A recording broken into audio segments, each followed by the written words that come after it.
Hello, my crafty friends. So this week on my Facebook page, I posted a color query for this video and asked people to choose between Very Vanilla, Night of Navy, and Highland Heather, or Basic Gray, Cajun Craze, and Crushed Curry.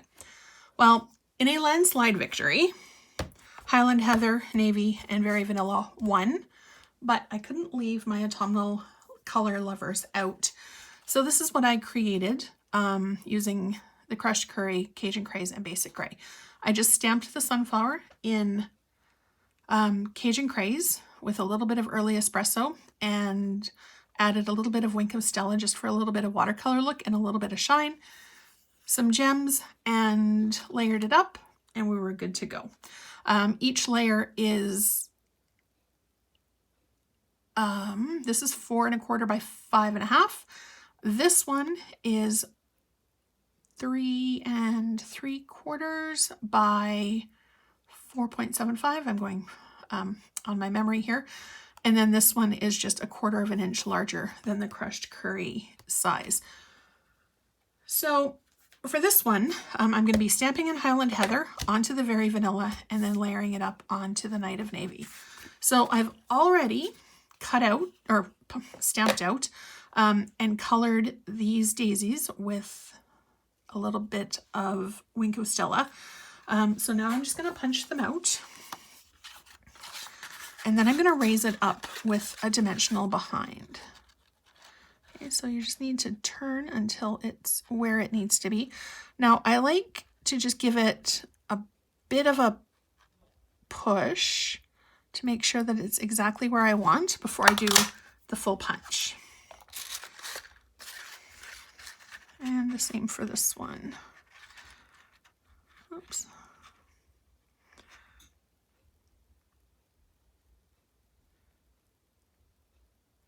That looks good. Now, if one of these was a little bit slightly offset or whatever compared to the other one, I would put the one that I didn't like so much in the back.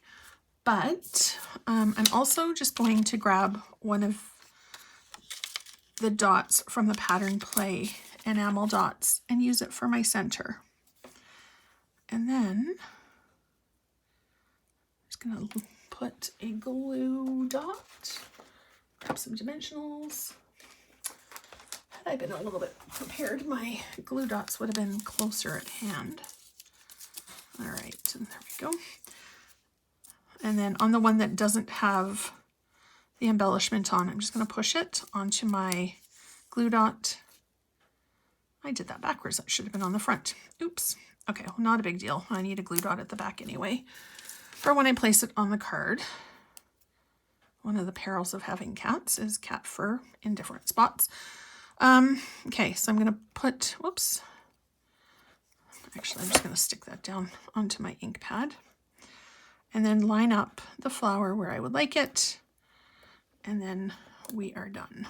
Come on. Okay, so I'm just going to set that over onto my punch for later. And then what I'm going to do for my other one is open up the ink pad. And then I'm just going to do 2 flowers, one at the top, one at the bottom. And then try to do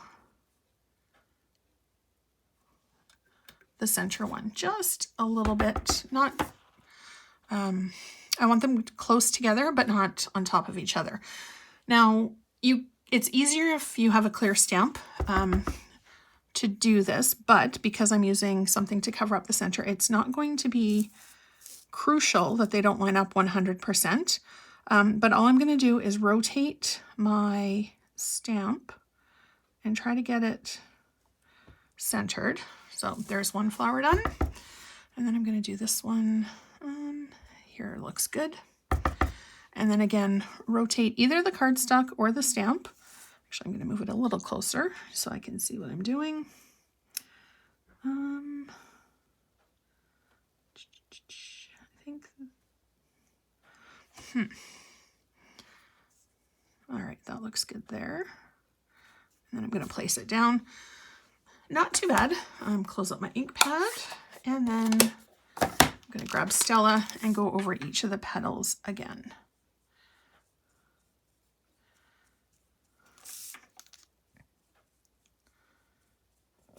And it's just super quick to do it this way.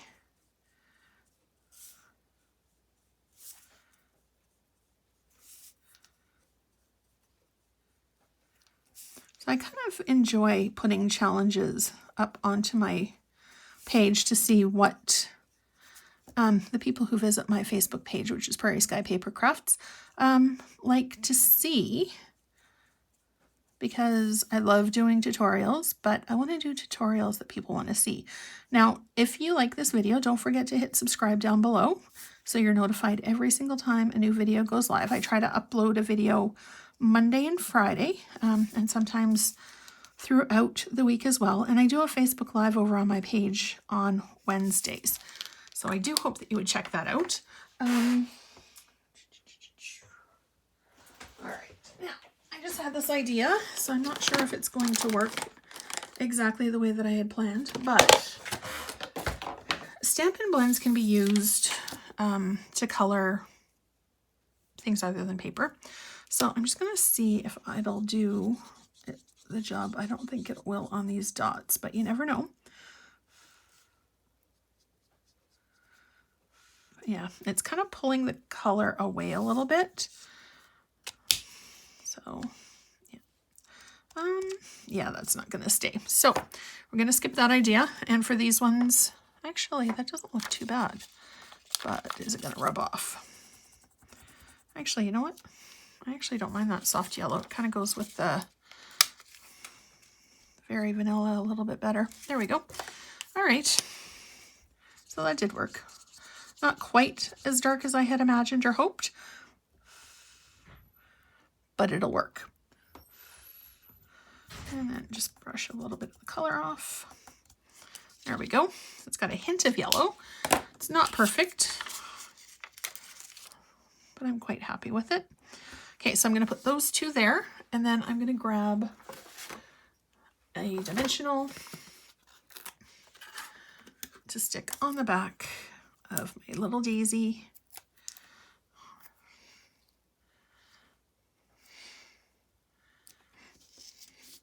And I'm going to put the smile sentiment.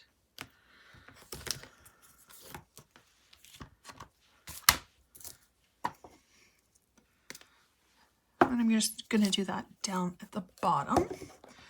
And then I'm going to mount it onto the Night of Navy, and our card front will be done. And I think I need to add, oops, just a little gem to dot the eye. There we go. All right, so that card is done. I'm going to grab the Night of Navy and mount my card. So I did a few tests on the back, and one of the things that I absolutely love with the Stampin' Up! Cardstock is it's thick enough that you can stamp on one side, and if you don't love it, flip it over, stamp on the other side, and nobody will see. Okay, so make that about centered.